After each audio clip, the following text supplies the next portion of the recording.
Hello friends, இன்னைக்கு வீடியோல நம்ம என்ன பார்க்க போறோம் அப்படின்னு கேட்டீங்கன்னா, நம்மளுடைய நெக்ஸ்ட் ஸ்டடி பிளான், அதாவது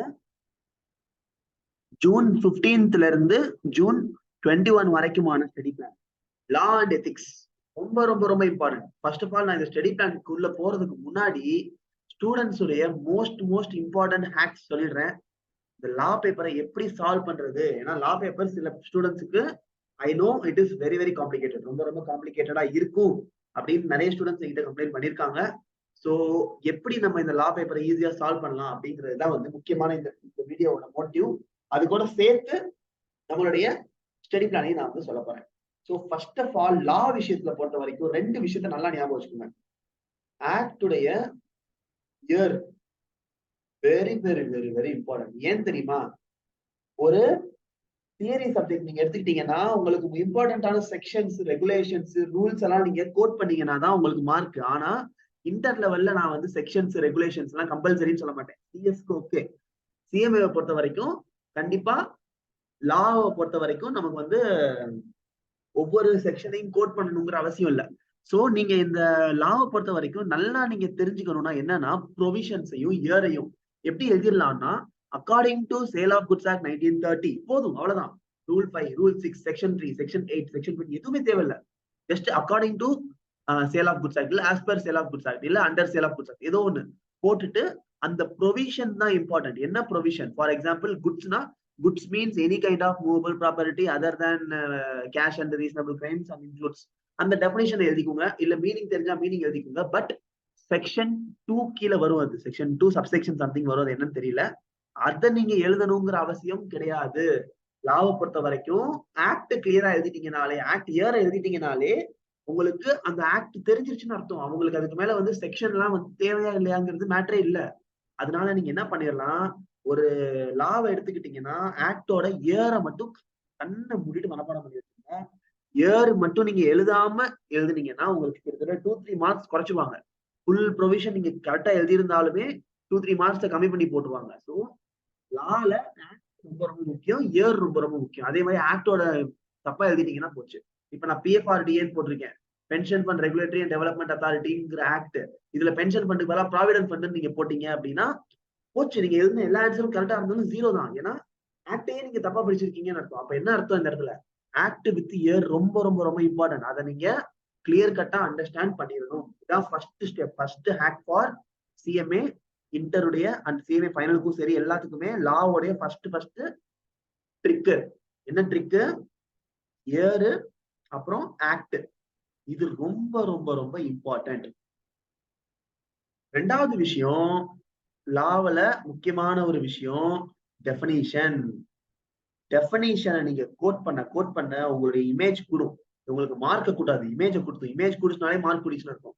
இப்போ உங்களுக்கு ஒரு பெரிய கொஸ்டின் கேட்கறாங்க, ஒரு 6 மார்க் கொஸ்டின் கேட்கறாங்கன்னா 6 மார்க்ல அந்த கொஸ்டின்ல வர்ற 2-3 டெஃபினேஷனை நீங்க எழுதி வச்சிருக்கணும் முன்னாடியே. நான் சொல்றேன், இதை 2-3 டெஃபினேஷனை நீங்க முன்னாடியே எழுதி வச்சிட்டீங்கன்னா என்ன அர்த்தம்னா, அந்த பர்டிகுலர் டாபிக்கை நீங்க கிளியர் கட்டா அண்டர்ஸ்டாண்ட் பண்ணிருக்கீங்கன்னு அர்த்தம்.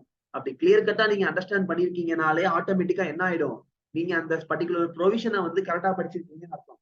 அப்போ நீங்க முன்ன பின்ன 2-3 பாயிண்ட் மிஸ் பண்ணியிருந்தா கூட, அந்த ப்ரொவிஷன்ல நீங்க மிஸ் பண்ணியிருந்தா கூட அவங்க மார்க்கை குறைக்க மாட்டாங்க. ஏன்னா நீங்க டெஃபினிஷனை கிளியரா எழுதிருக்கீங்க.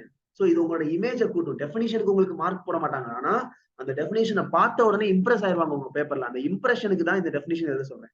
பட் தப்பா இருக்கும் சார், டவுட்டா இருக்கு, எனக்கு மறந்துருச்சு, இந்த மாதிரி சிச்சுவேஷன்ல தயவு செஞ்சு டெஃபினிஷனை எழுத வேண்டாம். நல்லா தெரியும், என்னால கிளியரா பிரசன்ட் பண்ணிட முடியும்னா மட்டும் இந்த டெஃபினிஷனை எழுதுங்க. இல்லைன்னா டெஃபினிஷன் எழுத வேண்டாம், டைரக்டா ப்ரொவிஷனுக்கு போயிடுங்க. இது ரெண்டாவது ஹேக்கு. மூணாவது ஹேக்கு சப் ஹெட்டிங். ரொம்ப ரொம்ப இம்பார்ட்டன்ட். நான் நிறைய பேப்பர்ஸ் பார்த்திருக்கேன். ஸ்டூடெண்ட்ஸ் வந்து கொஸ்டின் பேப்பர் அட்டன் பண்ற ஸ்டூடெண்ட்ஸ்க்கு நிறைய பேப்பர் தியரிட்டிக்கல் எப்படி அட்டன் பண்றாங்கன்னா, பேராவா எழுதுறாங்க, இல்ல பாயிண்டா எழுதுறாங்க. Point is best. சிம்பிளா வச்சுக்கோங்க, சப் ஹெட்டிங் பிளஸ் பாயிண்ட். இது ஒரு மூணாவது ஹேக்கா கூட எடுத்துட்டு போட்டோம்.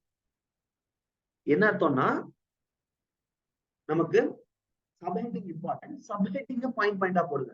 ஃபார் எக்ஸாம்பிள், உங்களுக்கு ஒரு டாபிக் எழுதுறீங்கன்னா நான் எப்படி எழுதுவேங்கிறதையும் சொல்லிடுறேன், வேணும்னா அப்படி ஃபாலோ பண்ணிக்கோங்க. ஒவ்வொரு கொஸ்டினுக்கும் 4 மார்க்கும் 6 மார்க்கு என்ன பண்ணுவேன்னா, ஃபர்ஸ்ட் பாயிண்ட் இன்ட்ரோடக்ஷன், அடுத்து அந்த ஹெட்டிங் என்னவோ அதோட ப்ரொவிஷன். ஸோ ப்ரொவிஷனா என்ன அர்த்தம்? இப்போ நமக்கு டைப்ஸ் ஆஃப் குட்ஸ் கேக்குறாங்கன்னா டைப்ஸ் ஆஃப் குட்ஸ் போட்டுருவேன். போட்டுட்டு அதுக்கு கீழே subheading 1 ascertained goods, 2 unascertained goods போட்டு தனியா விட்டுருவேன். அதுக்கான எக்ஸ்பிளனேஷன் இங்கேயே கொடுக்க மாட்டேன். அதுக்கு கீழே தனியா அசர்டைன் குட்ஸோட எக்ஸ்பிளனேஷன், அன்அசர்டைன். அப்ப என்ன ஆகும், நீட்டா இன்ட்ரோடக்ஷன் மெயின் ஹெட்டிங், அடுத்து வந்து டைப்ஸ் ஆஃப் குட்ஸ் அடுத்த ஹெட்டிங், அதுக்கு கீழே சப் ஹெட்டிங்ல ascertain goods, unascertain goods and future குட்ஸ்னு சொல்லிட்டு சப் ஹெட்டிங் பிரிஞ்சிடும். அப்ப உங்களுக்கு பார்க்கும்போது பேப்பர் ரொம்ப நீட்டா இருக்கும். சின்ன பிள்ளைல எஸ்ஏ ரைட்டிங் எல்லாருமே படிச்சிருப்பீங்க, தமிழ்ல கட்டுரை எழுதுக அப்படிங்கிறத படிச்சிருப்பீங்க. அதே லாஜிக் தான் எங்கேயும் ஃபாலோ பண்ணும். ஏன்னா சிஎம்ஏ ப்ரொஃபஷனல் கோர்ஸ் தான், நான் இல்லைன்னு சொல்ல. அதுக்காக பிரசன்டேஷனை நீங்க பேராவா எழுதலாம்னு கிடையாது. நீங்க சொல்லலாம் பிரசன்டேஷன் நல்லா பண்ணா மார்க் வந்துருமா சார்னு கேட்டா வந்துரும் தான் நான் சொல்றேன். பிகாஸ் அவங்க கரெக்ஷனே பண்ண மாட்டாங்கன்னு நான் சொல்ல வரல. கரெக்ஷனை பக்காவா பண்ணுவாங்க. ஒரு பேப்பரை இப்படி ஆர்டரா எழுதுறதுக்கும் இப்படி எழுதுறதுக்கும் டிஃபரன்ஸ் இருக்கு. இப்படி எழுதும் போது அவங்களுக்கு படிக்கிற இன்ட்ரெஸ்டே இருக்காது. அப்புறம் எப்படி மார்க் வரும்? ஆனா படிப்பாங்க. ஆனா படிக்கும்போது கஷ்டப்பட்டு படிப்பாங்க. கஷ்டப்பட்டு படிக்கிறவங்க நல்லா வந்து மார்க் போட மாட்டாங்க. நல்லாவே இருந்தாலும் 5 போடுற இடத்துல 3 போட்டு விட்டுருவாங்க. இதே இந்த மாதிரி நீட்டா பிரசன்ட் ஆயிருக்குன்னா பாதி தூரம் படிக்கும் போதே ஒரு இன்ட்ரெஸ்ட் இருக்கும் அவங்களுக்கு. இதெல்லாம் வந்து இவ்வளவு கிளீனா பிரசன்ட் பண்ணிருக்காங்க. அப்ப என்ன பண்ணிடுவாங்க, கண்ணை மூடிட்டு 4, 5 போடுவாங்க. அந்த இடத்துலயே உங்களுக்கு மார்க்கோட டிஃபரன்ஸ் வந்து தெரிஞ்சிடும். சோ இதுதான் 3வது trick, sub heading plus point. And 4வது இம்பார்ட்டன்ட் பாயிண்ட் எல்லா கொஸ்டின்ஸ்க்கும் கிடையாது, ஒன்லி ஃபார் கேஸ் லா. இதுக்கு நான் ஆல்ரெடி வீடியோ போட்டிருக்கேன். அந்த வீடியோவையும் நான் பின் பண்றேன். இதுல கேஸ் லா கொஸ்டின்ஸை பொறுத்த வரைக்கும் உங்களுக்கு முக்கியமான விஷயம், ஃபர்ஸ்ட் திங் 3 ஹெட்டிங் இருக்கணும். ஃபர்ஸ்ட் ஒன் எப்பவுமே ப்ரொவிஷன். அந்த லாவை படிச்சுட்டு அதுல என்ன ப்ரொவிஷன் சொல்ல வர்றாங்களோ அந்த ப்ரொவிஷன் அப்படியே according to companies act, according to bonus act, according to factories ஆக்ட்னு சொல்லிட்டு அந்த ப்ரொவிஷன் எழுதிருக்கு. அதுலயும் இயரை கோட் பண்ணுங்க, மறந்துடாம இந்த இயர் அங்க கோட் பண்ணுங்க. 2வது ஃபேக்ட்ஸ் ஆஃப் தி கேஸ். நீங்க படிச்ச கொஸ்டின்ல என்னென்ன விஷயம் நடந்திருக்கு, என்னென்ன சம்பவங்கள் நடந்திருக்கு, அந்த இதை வந்து அப்படியே ஒரு பேரா இதை நீங்க வேணா பேராவா எழுதிக்கலாம். ஃபேக்ட்ஸ் ஆஃப் தி கேஸை பேராவா எழுதிக்கலாம், இல்ல பாயிண்டா எழுதிக்கலாம். 3வது ரிசல்ட் இல்லைன்னா வந்து ஜட்ஜ்மெண்ட்னு போடுவேன். நான் ரிசல்ட் தான் போடுவேன். ஏன்னா ஜட்ஜ்மெண்ட் கொடுக்குற அளவுக்கு நம்ம ஜட்ஜ் கிடையாது. ஸோ ரிசல்ட்னா கொஞ்சம் டீசென்டான வராது. ரிசல்ட்னா என்னன்னா இந்த ப்ரொவிஷனையும் இதையும் மேட்ச் பண்ணுங்க.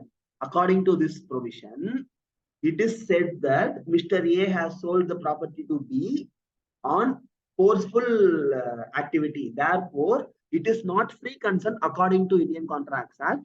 If there is no free consent, then the contract is said to be void. So என்ன ஆகுது, இந்த இடத்துல நீங்க என்ன எழுதிருப்பீங்க, according to Indian Contracts Act, any act done without free consent is void ன்னு சொல்லிட்டு ப்ரொவிஷனை மட்டும் எழுதிருப்பீங்க. இதுல என்ன பண்ணிருப்பீங்க, ப்ரொவிஷனை கண்டுக்காம ஃபேக்டை மட்டும் எழுதிருப்பீங்க. யார் என்ன பண்ணா அதை மட்டும் வந்து எழுதிருப்பீங்க. ரிசல்ட்ல என்ன பண்றீங்க, இது ரெண்டையும் மேட்ச் பண்றீங்க. இந்த ஆக்ட்ல இப்படி சொன்னதுனால இந்த ஃபேக்ட்ல இவர் பண்ணது ஃப்ரீ கன்சென்ட் கிடையாது. அப்போ இது ஃப்ரீ கன்சென்ட் கிடையாதுன்னா அதுக்கு பேர் என்னது, void agreement. So the court will declare the judgment as void. இல்லனா it is concluded that it is void. இந்த மாதிரி ஒரு கன்க்ளூஷன் இல்ல கன்க்ளூஷன்ங்கிற வேர்ட் கூட யூஸ் பண்ணிக்கலாம். தப்பு கிடையாது. இப்படி எழுதுனீங்கன்னா படிக்கிறவங்களுக்கு படிக்கணுங்கிற இன்ட்ரெஸ்ட் வரும். அப்படி வந்துச்சுனாலே நீங்க எக்ஸம்ஷன் 100% நீங்க எக்ஸம்ஷன் எடுக்கலாம். அதுதான் இந்த இடத்துல சொல்ல வரேன் முக்கியமான பாயிண்ட்ஸ். இந்த பாயிண்ட்ஸ் நீங்க ஃபாலோ பண்ணீங்கன்னா you will get more than 90+ in law. ஏன்னா சொல்லுவாங்க தியரி பேப்பர் 60 எடுக்க முடியாது, 75 எடுக்க முடியாது. கிடையவே கிடையாது. இந்த மாதிரி பிரசன்டேஷன் கொடுத்தீங்கன்னா கண்ணை மூடிட்டு மார்க் போடுவாங்க. நான் அடிச்சு சொல்றேன். தான் இந்த நம்மளோட tricks, secret tricks for law paper. And இப்போ நம்ம அல்டிமேட்டா நம்மளோட ஸ்டடி பிளானுக்குள்ள வந்துடலாம். ஸ்டடி பிளான் நமக்கு நாளையில இருந்து ஸ்டார்ட் ஆகுது. First lesson Indian contract act, sale of goods act. இது 2 தான் நம்மளுடைய நாளைக்கு ஸ்டடி பிளான். நான் அது 2 நம்மளுடைய லெக்சர்ஸ்ல கான்ட்ராக்ட் ஆக்ட் 1, 2ங்கிற வீடியோலையும் சேல் ஆஃப் குட்ஸ் ஆக்ட் 1, 2, 3ங்கிற வீடியோலையும் இருக்கு. மொத்தம் 5 வீடியோ நாளைக்கு நீங்க பார்க்கணும். பார்த்துட்டு அதுக்கான மெட்டீரியல்ஸ் அண்ட் புக்ஸை வந்து ரீட் பண்ணிக்கோங்க. நாளை கழிச்சு negotiable instrument, partnership act. Negotiable இன்ஸ்ட்ருமெண்ட்ங்கிற வீடியோல நெகோசியபிள் இன்ஸ்ட்ருமெண்ட் இருக்கு, பார்ட்னர்ஷிப் ஆக்ட்ங்கிற வீடியோல பார்ட்னர்ஷிப். 2 வீடியோஸ் பார்த்துட்டு அதுக்கான புக்ஸை ரீட் பண்ணிருங்க. நாளை கழிச்சு study plan factories act, gratuity, EPF, ESI, bonus, minimum wages, payment of wages, PFRDA, மொத்த இண்டஸ்ட்ரியல் லாவும் சேர்த்து ஒரே நாள்ல படிக்கிறோம். 17ஆம் தேதி நம்மளுடைய லெக்சர்ஸ்ல பாத்தீங்கன்னா ஃபேக்டரிஸ் ஆக்ட்ல 1, இண்டஸ்ட்ரியல் லால 2, இண்டஸ்ட்ரியல் லால 2, மொத்தம் 5 வீடியோஸ் வந்து நாளைக்கு வச்சு நம்ம பார்க்க போறோம். 18ஆம் தேதி கம்பெனிஸ் ஆக்டுடைய ஃபர்ஸ்ட் பார்ட், நம்மளுடைய ஃபர்ஸ்ட் 8 வீடியோஸ் பார்க்க போறீங்க. பார்த்து முடிச்சுட்டு அதுல என்னென்ன ப்ரொவிஷன்ஸ் எல்லாம் சொல்லியிருக்காங்களோ அதை ஃபுல்லா ரீட் பண்ணிட போறீங்க. 19ஆம் தேதி கம்பெனிஸ் ஆக்டோட செகண்ட் பார்ட், 9ல இருந்து 16 லெக்சர்ஸ் வரைக்கும் வந்து செகண்ட் பார்ட் இருக்கு. அதுல ஒரு 8 வீடியோ கவர் ஆகுது, அதை பார்த்து முடிச்சிருக்கேன். அண்ட் அல்டிமேட்டா பிசினஸ் எதிக்ஸ் வந்து ஒரு வீடியோ இருக்கு. இதுதான் நம்மளுடைய ஸ்டடி பிளான். இது வந்து study plan for old syllabus. நம்மளோட லெக்சர்ஸ் நியூ சிலபஸ்க்கு இருக்கு. பட் இந்த ஸ்டடி பிளான் வந்து உங்களுக்கு ஓல்டு சிலபஸ்க்கான ஸ்டடி பிளான். நியூ சிலபஸும் இதை ஃபாலோ பண்ணலாம். பட் ஒரு சில டாபிக்ஸ் மாறும். ஃபார் எக்ஸாம்பிள் ஃபர்ஸ்ட் லெசன் இது கிடையாது. நியூ சிலபஸ்ல இன்ட்ரோன்னு ஒரு லெசன் இருக்கு. அப்புறம் வந்து பிஎஃப்ஆர்டிஏ கிடையாது. அதுக்கு பதிலா வந்து அவங்களுக்கு கோட் ஆஃப் வேஜஸ் ஆக்ட் இருக்கு. எத்திக்ஸ் வந்து பிசினஸ் எத்திக்ஸ் இருக்கு. இந்த மாதிரி கொஞ்சம் நிறைய மாறுது. ஸோ நியூ ஸ்டூடெண்ட்ஸ் இந்த ஸ்டடி பிளானை வச்சுக்கோங்க. பட் எக்ஸாக்டா நீங்க என்ன பண்ண முடியாது, இந்த ஸ்டடி பிளானை வந்து ஃபாலோ பண்ண முடியாது. ஸோ உங்களுக்கு நியூ ஸ்டூடெண்ட்ஸ் வந்து வேற ஒரு ஸ்டடி பிளான் நம்ம ஆல்டர் பண்ணுவோம். இது வந்து பியூர்லி ஓல்டு ஸ்டூடெண்ட்ஸ் இருக்கிறவங்களுக்கு நல்லபடியா இதை வந்து யூஸ் பண்ணிக்கலாம். கிளாஸஸ் வந்து நம்ம கிட்ட வந்து செகண்ட் ஓல்டு குரூப்புக்கும் இருக்கு, சாரி ஓல்டு சிலபஸ்க்கும் இருக்கு, நியூ சிலபஸ்க்கும் இருக்கு. No problem, no issues. That's all. இதுதான் நம்மளுடைய லாவுடைய நெக்ஸ்ட் வீக் 21ஆம் தேதி கொஸ்டின் பேப்பர் அனுப்புவேன். And another one important thing friends, நான் ஒவ்வொரு வீடியோலையும் சொல்லிட்டு இருக்கிற அதே விஷயம் தான். ஸ்டூடெண்ட்ஸ் நீங்க அந்த அளவுக்கு ஒர்க் அவுட் பண்றீங்க. பட் நிறைய நான் ரெஸ்பான்ஸ் எதிர்பார்க்கிறேன். இன்னும் நிறைய கொஸ்டின் பேப்பர்ஸ் நான் அனுப்பிக்கிட்டு இருக்கேன். ஸோ வேணுங்கிற ஸ்டூடெண்ட்ஸ் வந்து எழுதுங்க, எழுதி ஒர்க் அவுட் பண்ணுங்க. ஆல்ரெடி மோர் தென் 8-9 ஸ்டூடெண்ட்ஸ் வந்து எழுத ஆரம்பிச்சிட்டாங்க. ஸோ ஆல் தி பெஸ்ட், நல்லபடியா பண்ணுங்க. இந்த வீடியோ உங்களுக்கு யூஸ்ஃபுல்லா இருக்கும்னு நம்புறேன். எக்ஸாமுக்கான மொத்த ஹேக்ஸும் இங்கே தான் இருக்கு. இந்த வீடியோ உங்களுக்கு யூஸ்ஃபுல்லா இருந்துச்சுன்னா ஷேர் பண்ணுங்க. சப்ஸ்கிரைப் பண்ணாம பார்த்துட்டு இருக்கிற ஸ்டூடெண்ட்ஸ் சப்ஸ்கிரைப் பண்ணுங்க. அண்ட் முக்கியமான ஒரு விஷயம் சொல்லிடுறேன், லைக் போடுங்க. பிகாஸ் நீங்க வந்து லைக் பண்ணீங்கன்னா தான் என்ன அர்த்தம்னா நீங்க லைக் பண்ணி படிக்கிறீங்கன்னு அர்த்தம். லைக்கே பண்ணாம படிக்கிறீங்கன்னா அப்ப என்ன அர்த்தம், அது எனக்கு தெரிய மாட்டேங்குது. அதுக்காக தான், வேற ஒன்றும் இல்லை. அண்ட் ஏதாச்சும் டவுட்ஸ் இருக்குன்னா கமெண்ட் பண்ணுங்க. Thank you so much friends. By.